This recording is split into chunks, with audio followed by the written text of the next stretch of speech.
ಗೊತ್ತಿಲ್ಲದೆ ಇರೋ ಜನ, ಗೊತ್ತಿಲ್ಲದೆ ಇರೋ ಜಾಗ, ಒಬ್ಬೊಬ್ಬನೇ ಒಂಟಿ ಜೀವನ ಒಂಥರ ವಿಚಿತ್ರ ಅಲ್ವಾ? ಆದರೂ ನನಗಿದೆ ಇಷ್ಟ.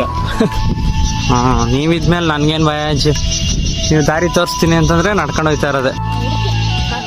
ಕಾರ್ಕಳದಲ್ಲಿ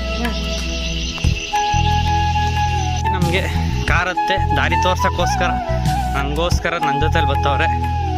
ಸೊ ಈ ವಿಡಿಯೋ ಕ್ರೆಡಿಟು ಅಜ್ಜಿಗೂ ಇರುತ್ತೆ. ಅಜ್ಜಿ, ನಿಮ್ಮ ಹೆಸರು ಏನಜ್ಜಿ? ಗೋಪಿ. ನನ್ನ ಹೆಸರು ಮದನ್ ಅಜ್ಜಿ. ಸೊ ಆಟೋ ಗಿಟೋ ಮಾಡ್ಕೊಂಡು ಹೋಗೋಂಥ ಶ್ರೀಮಂತರಿಗೆ ಹೇಳೋದು ಒಂದೇ, ಲಕ್ಷ ಲಕ್ಷ ಕೊಟ್ಬಿಟ್ಟು ನೀವು ಕಾರಲ್ಲಿ ಹೋಗ್ಬೋದು. ಸೊ ಈ ಥರ ನೇಚರ್ನ ಎಂಜಾಯ್ ಮಾಡ್ಕೊಂಡು, ನಿಮ್ಮ ಕ್ಯಾಲರೀಸ್ನ ಬರ್ನ್ ಮಾಡ್ಕೊಂಡು, ನಡ್ಕೊಂಡು, ಕಾಲುಗಳಿಗೆ ಕೆಲಸ ಕೊಟ್ಕೊಂಡು ಹೋಗೋದಿದೆಯಲ್ಲ, ಅದರಲ್ಲಿರೋ ಮಜಾ ನೀವು ಕಾರಲ್ಲಿ ಹೋದ್ರೂ ಸಿಗೋಲ್ಲ. ಆ್ಯಕ್ಚುಲಿ ಗಾಡಿ ತಂದಿದ್ರೆ